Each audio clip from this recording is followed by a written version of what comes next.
नमस्कार दोस्तों, मैं भाषा, आप देख रहे हैं पड़ताल दुनिया भर की।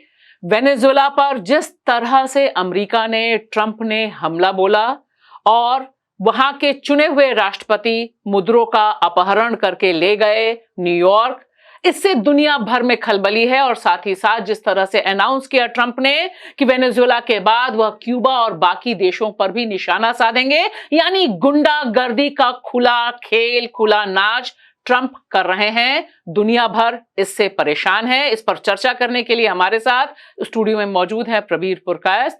प्रबीर, जो तस्वीरें हैं जिस पर हम और आप पहले से आप आशंका जता रहे थे, सितंबर 2025 से अमेरिका ने, ट्रंप ने पूरी कोशिश की थी कि चारों तरफ से वेनेजुएला को घेरा जाए, लेकिन जिस तरह से 3 जनवरी को पूरी रात में हमला बोला गया, एक स्वतंत्र देश पर हमला बोला गया और वहां के चुने हुए राष्ट्रपति को अपहरण करके अपने देश ले जाया गया, जिसे बड़ी सक्सेस ट्रंप बता रहे हैं कि ऐसा अमेरिका ने पहले कभी नहीं किया। अमेरिका के इतिहास में उनके नेतृत्व में पहली बार हुआ है।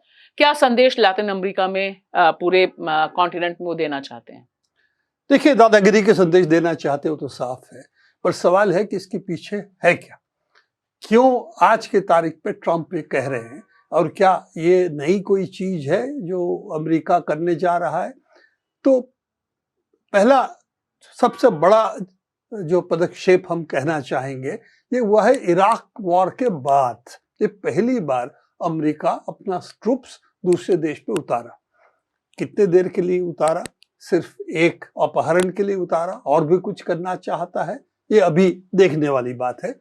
पर एक देश के प्रेसिडेंट को और एक देश के फोर्स आके कैप्चर करके ले जाए, एक अंतरराष्ट्रीय नजीर में ये बहुत कम ऐसे घटनाएं हुए हैं, और जब भी हुए हैं उसमें अमेरिका रहा है जी। अमेरिका ने ये पहले भी किया है, नोरिएगा को इस तरह से लेके गए थे।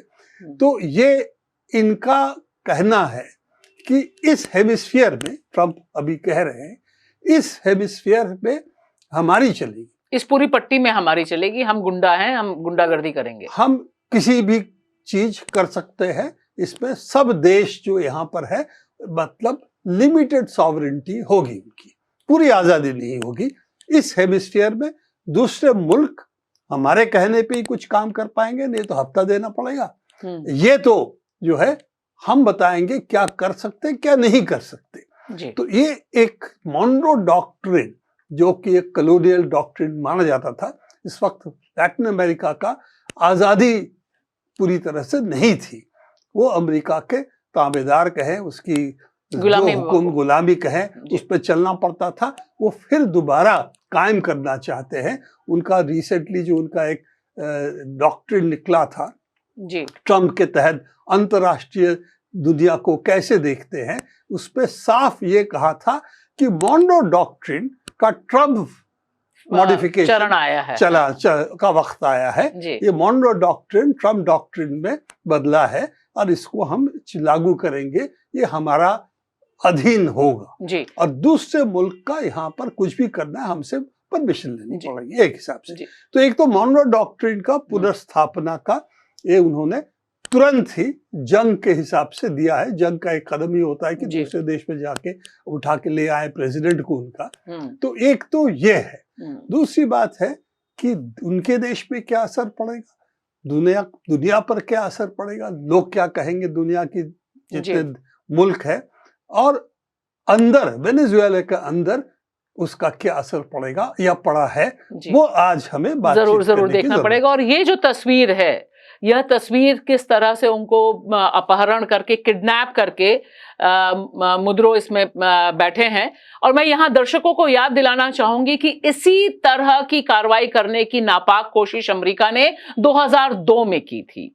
जब शावेज वहां थे, तब भी उन्होंने कोशिश किया था कि उनको किडनैप करके ले जाएं, लेकिन उस समय किडनैप करके देश से बाहर नहीं ले जा पाए थे। इस बार 2026 की शुरुआत में 3 जनवरी को आधी रात में उन्होंने यह पूरा का पूरा ऑपरेशन किया।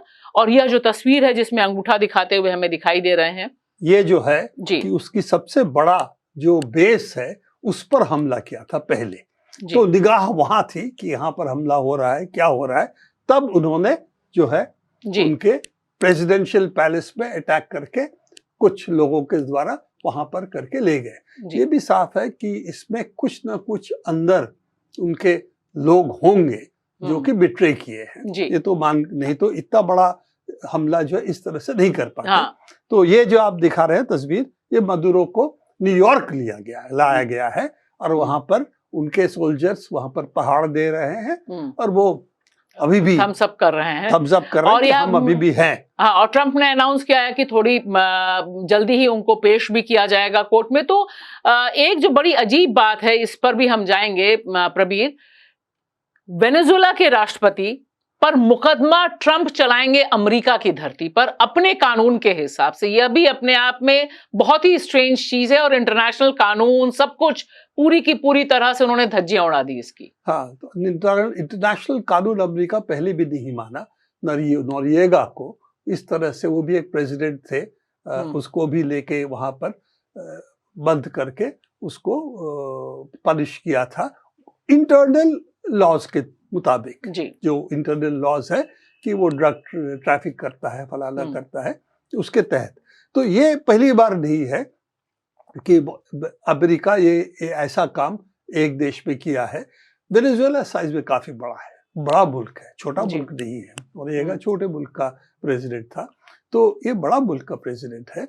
इसकी एक, क्या कहेंगे, इसकी एक वेट है लैटिन अमेरिका में। तो एक ये जो तस्वीर है, इसकी अहमियत मैं आपको बताना चाहूंगा कि सुप्रीम कोर्ट में देखा प्रेसिडेंट नहीं है, तो वाइस प्रेसिडेंट को उन्होंने सिर्फ वाइस प्रेसिडेंट के रूप में नहीं बोला कि आप संभालिए, उन्होंने पूरी पावर्स दी है प्रेसिडेंट की। तो कानूनन वेनेजुएला के सुप्रीम कोर्ट ने तुरंत एक्शन लेते हुए जो कहते हैं कि कॉन्स्टिट्यूशनल कंटिन्यूटी को बजाय रखा है, बरकरार रखा है, और जो प्रेसिडेंशियल पावर्स वाइस प्रेसिडेंट का नहीं होता है उसको पूरी तरह से लीगली वो पावर्स उनको दिया है। तो वो एक पूरी तरह से एक्टिंग प्रेसिडेंट नहीं है, लीगल प्रेसिडेंट के रूप में सुप्रीम कोर्ट ने उनको स्वीकार कर लिया है। तो एक तो ये बात है। उसमें ये होता है कि जो स्टेट की कंटिन्यूटी कहेंगे, सिर्फ गवर्नमेंट की नहीं, स्टेट की कंटिन्यूटी वो उन्होंने बरकरार रखा। तो दाद देनी पड़ेगी सुप्रीम कोर्ट की, इतना जल्दी तुरंत ये फैसला लेके वो कम से कम प्रेसिडेंशियल कंटिन्यूटी की बरकरार रखा है। जी, और साथ ही साथ विरोध निश्चित तौर पर वेनेजुएला के भीतर जितना है, तकरीबन उसी तरह का विरोध हमें दुनिया भर में और खासतौर से अमेरिका में भी दिखाई दे रहा है। यहाँ पर ये जो तस्वीर है, ये वेनेजुएला की जो कैपिटल है काराकास, जहां पर हमला बोला गया था, वहां की तस्वीर है ये। देखिए, इससे और एक बात जो है कि जो वाइस प्रेसिडेंट स्वीकार कर लिया है, डेल्सी रॉड्रिगेज एक्टिंग प्रेसिडेंट हो गई है। उसके बाद उन्होंने मिलिशिया को, देश भर में जो मिलिशिया है उसको एक्टिवेट किया। तो वो मिलिशिया ये हर जगह पे है और इसकी तैयारी है कि कभी ना कभी इस तरह के कोई हमले होंगे अमेरिका को, तो हर इंसान को क्या भूमिका अदा करना चाहिए। तो वेनेजुएला का सिर्फ प्रोटेस्ट नहीं, उसके हर लोकेलिटी में मिलिशिया एक्टिवेट हुआ है। इसीलिए एक सिविल डिफेंस के रूप में एक तैयारियां शुरू हो गई है कि अगर अमेरिका आगे इन्वेड करना चाहता है तो रेजिस्टेंस कैसे होगी, उसकी तैयारी कर रही है। जी। तो अब ये कहाँ जाएगा, क्या होगा, ये तो भविष्य ही बताएगा, क्योंकि इस तरह से मदुरो को इस तरह से किडनैप कर सकता था, ये हम लोगों को विश्वास नहीं था कि ये हो सकता है कभी भी, पर हुआ। जी। तो देखना पड़ेगा कैसे ये चीज वेनेजुएला में चले।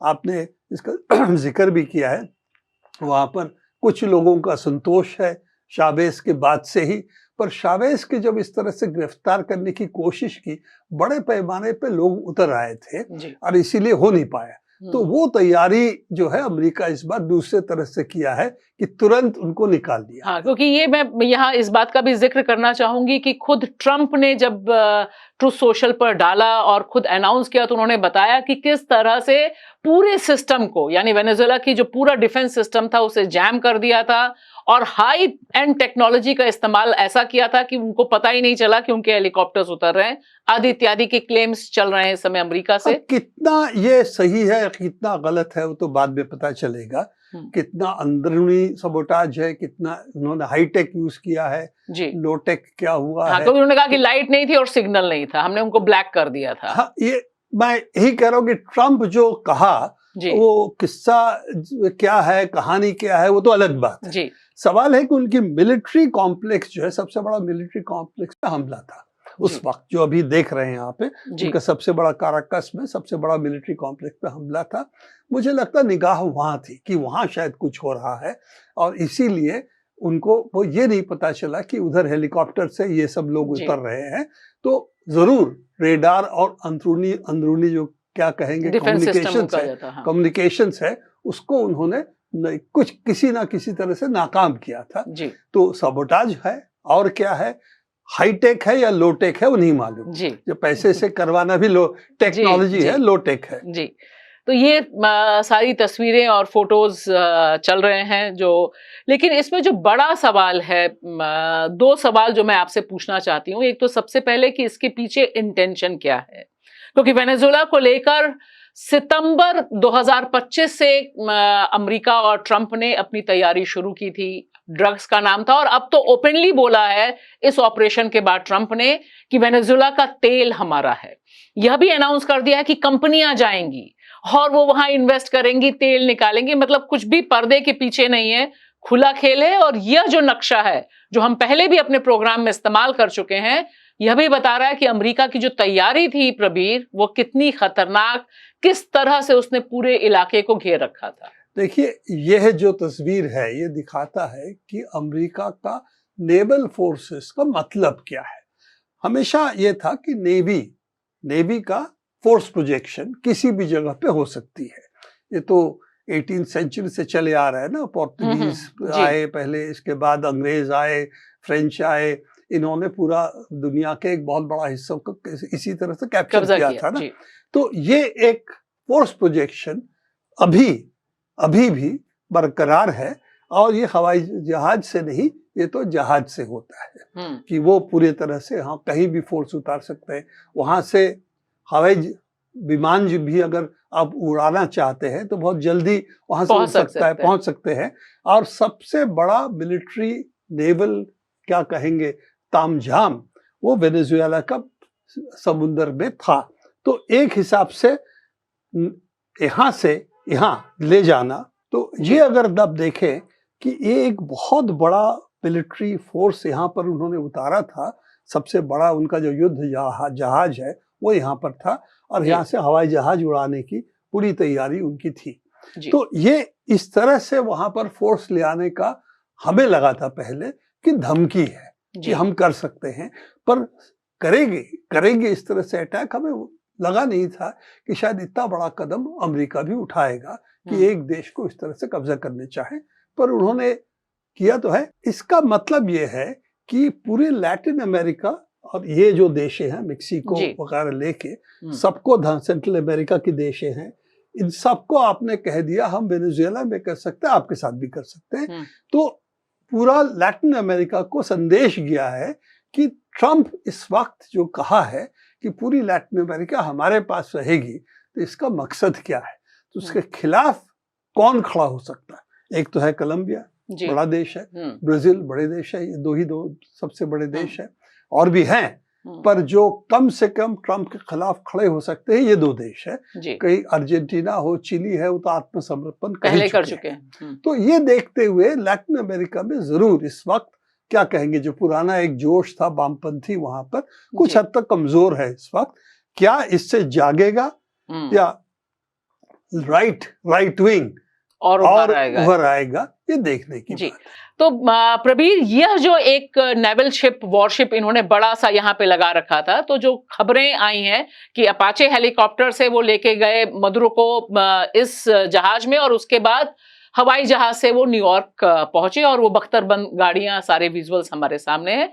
एक मैसेज, चिलिंग इफेक्ट जो इन्होंने दिया है, और उसके साथ साथ मैं आपसे यह भी जानना चाहूंगी कि क्यूबा का नाम बार बार ले रहे हैं। वेनेजुएला और क्यूबा के बीच एक बहुत करीबी का रिश्ता भी है, दोनों एक दूसरे को सपोर्ट करते रहे, दोनों ही निशाने पर भी हैं अमेरिका के। तो आपको क्या लगता है कि क्यूबा का नाम जिस तरह से ट्रंप ने लिया है, इसी और ये चारों तरफ से घिरे भी हुए हैं, मिलिट्री जो बेस है, कुछ इसमें दम है उनके। क्यूबा पे निशाना अमेरिका का 50-60 साल से है, नई बात तो है नहीं। जब से कास्ट्रो आए हैं, मेरे ख्याल से 60 के दशक से वो कास्ट्रो वहाँ है, उसके बाद जी और भी 25 साल हो गया इस शताब्दी की। जी तो ये क्यूबा पे इनका निशाना तब से है। इस वक्त दो चीजें, एक तो है कि राइट विंग का समर्थन, जो क्यूबा से जो लोग आए हैं, इसको एमिग्रे कहेंगे, जो वहाँ पर खास तौर से ऐसे इलाकों में है जो क्यूबा के पास है जी। तो इनका हमेशा क्यूबा को गिराना, क्यूबा सरकार को गिराना इनका पहला एजेंडा रहा है। रूबियो जो इस वक्त उनका फॉरेन मिनिस्टर का इक्विवेलेंट है, फॉरेन सेक्रेटरी है, वो वही उसी नस्ल के हैं। वो क्यूबा से, इनका पेरेंट्स वहां से आए थे अमेरिका। और ये कौन थे? बड़े जमींदार थे और कसिनो चलाने वाले और भी सब जितने अपकर्म होता है वो करने वाले क्रिमिनल एलिमेंट्स भी वहां पर क्यूबा में बसे हुए थे, जो उनके सरकार चलाते थे। तो उन सब को ढकेल दिया। तो उन्होंने उसको भूला नहीं कि बड़ा बहुत अच्छा हमारा काम चल रहा था, सब खराब कर दिया। तो ये रूबियो जो उसका पहला नंबर एजेंडा अमेरिका नहीं है, क्यूबा है। तो ये तो एक बात है। अमेरिका का पर मकसद क्यूबा सिर्फ नहीं है, वो और भी है कि क्यूबा पूरा जो इस इलाके में बहुत सारा उसका असर या काम है। जैसे डॉक्टर्स को भेजता है बहुत जगहों पे जहां पर डॉक्टर्स नहीं है या जाना नहीं चाहते हैं। शहरी लोग डॉक्टर जो है वो गांव नहीं जाना चाहते। और क्यूबा का इनकम, आमदनी बहुत ऐसे एक्सपोर्ट ऑफ डॉक्टर से होता है। तो एक बहुत बड़ा उनका ये है, क्योंकि भाषा एक ही है, स्पेनिश है। तो उन्होंने वहां पर जो है स्कूल्स में, कॉलेजेस में अपने लोगों को भेजते हैं। एजुकेशन क्यूबा में बहुत एडवांस्ड है, डॉक्टरी वगैरह बहुत एडवांस्ड है, दवाइयाँ बहुत एडवांस्ड है। वहां पर दवाई बनाना, सस्ते दवाई बेचना, ये भी वो करते हैं इस इलाके में। तो क्यूबा इनके लिए सिर्फ पॉलिटिकल नहीं, इकोनॉमिकली भी एक प्रॉब्लम पैदा कर रहा है कि दवाई सस्ता दाम बेचना, तो अमेरिकी दवाई तो बहुत महंगा है। पेटेंट्स इनके पास है, पर क्यूबा ने अलग तरीके से उनको बना चुका है। तो ये सब देखते हुए अमेरिका का एक क्यूबा पे निशाना एक तो इकोनॉमिक है और राजनीतिक क्योंकि वामपंथी सरकार। दूसरी बात, आपने तेल को जोड़ के जो कहा, उसको मैं इस पे जोड़ना चाहूंगा कि देखिए तेल का एक और खेल एक है कि लोग कह रहे हैं कि वेनेजुएला के अमेरिका आया है वेनेजुएला के तेल के लिए। ये बात सही है कि वेनेजुएला का तेल है वो मेरे ख्याल सबसे बड़ा 1 है। जी हम आपको हमको यहाँ पे दिखा भी देते हैं जी। ये जो है क्रूड ऑयल है जो सबसे इनका ज्यादा रिजर्व्स है, हम लोग सऊदी से भी ज्यादा है जी। पर इसका हेवी क्रूड कहते हैं, जिसको प्रोसेस करना थोड़ा मुश्किल है, महंगा है। पर इसके साथ साथ और एक हुआ है कि इस वक्त जो ब्रिक्स अलायंस है उनका एक स्टेप काफी खतरनाक है अमेरिका के लिए। उन्होंने बोला है कि हम अब जो है अपना ट्रांजैक्शन डॉलर में नहीं, एक ब्रिक्स, एक यूनिट ऑफ करेंसी करेंगे, उसमें करेंगे जी। अब ये कितना दूर चलेगा, कितना देर तक चलेगा अलग बात है, पर ये निशाना, ये क्या कहेंगे, ये संदेश जो है अमेरिका के लिए अच्छा नहीं है। और वेनेजुएला इंडिया को, चीन को तेल बेचता था, तो उसका पैसा अगर डॉलर में नहीं होगा तो पूरी जो वेस्ट एशिया पर इनका जो कंट्रोल डॉलर के वजह से है कि हर तेल की अब खरीदना बेचना डॉलर में होता है, वो अगर बंद हो जाए और वेनेजुएला अगर उसमें अगुवाई करे तो अमेरिका के लिए दूसरा एक इकोनॉमिक खतरा पैदा होता है, क्योंकि डॉलर का रहना इंटरनेशनल करेंसी और एक्सचेंज के लिए डॉलर इस्तेमाल होने का एक फायदा है। अमेरिका को पैसा नहीं देना पड़ता, कागज में एक चेक साइन करके दे देता तो वो उसका पैसा। तो लिहाजा एक तो जो दो चीजें निकल रही हैं कि एक बड़ा मकसद है, कई लिहाज से मकसद है वेनेजुएला पे हमले का, और यह जो नक्शा है ये अपने आप में काफी इंपॉर्टेंट है। दो नक्शे हम यहाँ पर दर्शकों के साथ साझा कर रहे हैं कि लातिन अमेरिका, यह जो कॉन्टिनेंट है, यहाँ पर 1945 के बाद अगर इस हमले को इंक्लूड कर लें तो 57 मिलिट्री इंटरवेंशन अमेरिका कर चुका है। और वेनेजुएला पे तो हमने बताया कि 2002 में भी इसी तरह से उन्होंने कब्जा करने और बाहर निकालने की कोशिश की थी। 2002 और 2019 दो बार कर चुके हैं, तीसरी बार में सक्सेसफुल हुए हैं, जहां पे राष्ट्रपति को ले गए हैं। और ये सिर्फ हमलों की तो बात है ही, इसके साथ साथ ये भी है कि ये चीज पहले छोटे छोटे मुल्कों पे किए हैं, ठीक है ना।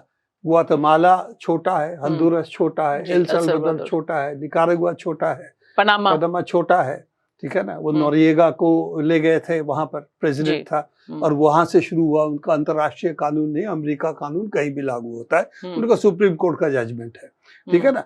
पर ये वेनेजुएला जैसे मुल्क है, आपका ब्राजील है, वेनेजुएला है, अर्जेंटीना है, चिली है, और आपका कोलंबिया है, ये बड़े मुल्क है जी। तो अब जो है इनके अंदर इस तरह से हमला, ये खतरनाक है। सबसे बड़ा जो हमला, अब आपको याद होगा चिले जी, चिले में जो हमला हुआ था, उनका प्रेसिडेंट को मार दिया था। प्रेसिडेंट उस वक्त राइफल लेके निकला था, कहा कि मैं मर के जाऊंगा, ऐसे नहीं इनके हाथ में नहीं गिरफ्तार नहीं होगा। तो वो प्रेसिडेंट आयंदे उनको मारा था। तो वो ऐसे घटनाएं भी हमको याद करनी पड़ेगी। और अर्जेंटीना तो क्यों समर्थन किया था, उसे बड़े पैमाने पे लोग मरे थे। तो अर्जेंटीना चिली इस वक्त उनके पक्ष पे जा रहा है, इस वक्त जो दिखाई पड़ रहा है। काफी दिन वामपंथी रहा, इस वक्त नहीं है। पर अभी भी कोलंबिया जो है जी, और ब्राजील दोनों बड़े देश है, तो ये अभी भी खड़े हुए हैं, जो कि इन चीजों के खिलाफ है। तो अब देखना पड़ेगा, इन पर आक्रमण होगा जी। उसको कोलंबिया पे तो हम धमकी दे ही चुके हैं। तो कोलंबिया और इस वक्त ब्राजील, इन दोनों मुल्क क्या करेंगे, इस पर बहुत सारी चीज निर्भर करेगा। इसके साथ साथ मेक्सिको तो है ही, साउथ अमेरिका नॉर्थ अमेरिका पे है, मेक्सिको भी है, सभी लैटिन अमेरिकन देश है। तीन बड़े लैटिन अमेरिकन मुल्क जो है, ये क्या स्टैंड लेंगे और कितने तगड़ा स्टैंड ले सकते हैं, उस पर काफी निर्भर करेगा, डिपेंड करेगा दूसरे मुल्क क्या करेंगे। तो इनकी अगुवाई क्या होगा, वो देखने की जरूरत है। और सबसे बड़ी बात है, अंदर कितनी रेजिस्टेंस होता है वेनेजुएला में, किस तरह रैली करते हैं लोग, ये भी देखने की बात है। क्योंकि इस पर बहुत सारी चीज निर्भर करेगा, डिपेंड करेगा आगे क्या होगा।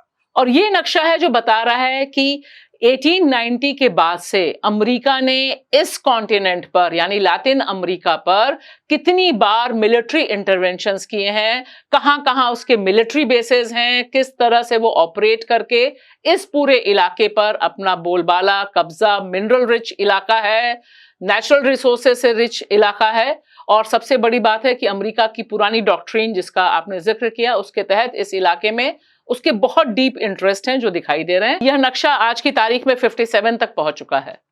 देखिए, इसमें और एक जो चीज है, आपने जो बताया सही है, और एक जो चीज है, कितने बेसेस उनके हैं ये भी दिखाता है इसमें। तो troops currently on the ground, माने सोल्जर्स कितने यहाँ पर है, और यूएस मिलिट्री बेस कितने हैं, ये भी हम मार्क करते देखेंगे। तो कितने अमेरिकन बेसेस और उनके ट्रूप्स यहाँ पर है। तो ये एक दिखाता है कि लैटिन अमेरिका में इंटरवीन करने के लिए, वहां पर हस्तक्षेप करने के लिए उनकी पूरी तैयारी पहले से हुई है। हालांकि क्योंकि एक रेजिस्टेंस बहुत बड़ा हो रहा था, जैसे चिली के बाद से हमने देखा कि बहुत बड़ा रेजिस्टेंस बिल्ड हुआ लैटिन अमेरिका में, वो लगता है अब रिवर्सल होने की चांस है, और इसीलिए वो मॉन्रो डॉक्ट्रिन का फिर घोषणा कर रहे हैं जी।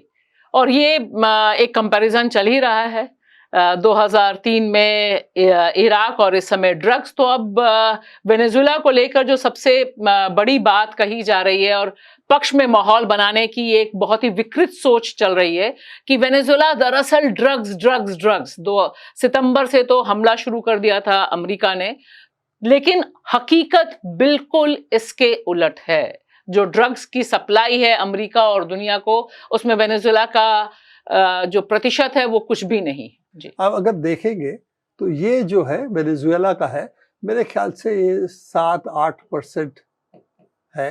सबसे ज्यादा जो है वो आपका यहाँ कोलंबिया, इक्वाडोर, इन जगहों से आता है।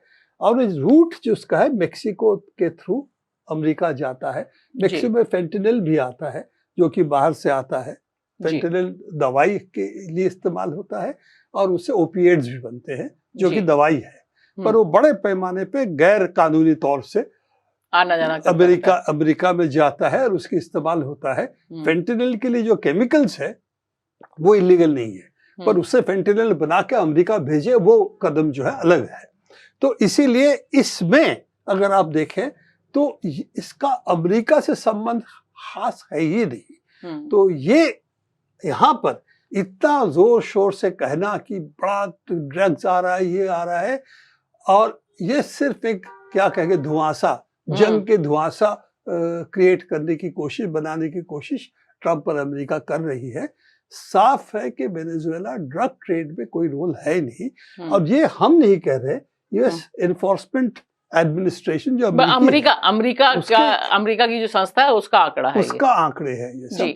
तो इसीलिए पहले से ही यह बात जो है गलत साबित हो चुका है, पर उसे कोई फर्क नहीं पड़ता कि ट्रंप का जो कहना है और हकीकत क्या, असलियत क्या है, उससे फर्क नहीं पड़ता। ट्रंप विश्वास करता है झूठ 5 बार अगर जोर जोर से बोलेंगे अमेरिकी लोग विश्वास करेंगे, और वही दिखा भी रहा है कुछ हद तक कि वो चलता है। कितना लंबा चलेगा अलग बात है। तो चलिए हम देखते हैं कि अब जब पेशी होगी मुद्रों की अमेरिका में, न्यूयॉर्क में, तब क्या होता है, और वेनेजुएला का क्या होता है, उसकी जमीन पर क्या होता है। सबसे इंपॉर्टेंट बात है कि वहां की जनता किस तरह से, इससे पहले भी 2 बार इसी तरह के इंटरवेंशंस हुए थे, वहां की जनता खड़ी रही अपनी सरकार के पक्ष में। अब 2026 में क्या होगा, लेकिन प्रबीर 26 की शुरुआत बड़ी खराब सी है। देखना होगा कि आगे ट्रंप कहां किस तरह से हमला करते हैं। हम उम्मीद करते हैं कि उनका विरोध तगड़ा हो, कम से कम इंटरनेशनली। अंतर्राष्ट्रीय, अंदरूनी और खास तौर से लैटिन अमेरिका में क्या होगा, इस पर हमें निगरानी रखनी पड़ेगी। पर मैं आपके साथ सुर नहीं मिलाऊंगा। मुझे लगता है कि ये पूरी तरह से अमेरिका का विपरीत जाएगा, और ट्रंप के कोई फायदा लैटिन अमेरिका में लंबे अरसे के लिए होने वाला नहीं है, क्योंकि अंतर्राष्ट्रीय जो चीजें हैं इस वक्त, वो अमेरिका का इस तरह से दादागिरी का विपक्ष ही जाएगा, मुझे विश्वास है। चलिए, मैं भी आपके विश्वास में विश्वास करना चाहती हूँ, और हम क्या सही रहे, हम बातचीत करते रहेंगे। बहुत बहुत शुक्रिया प्रबीर।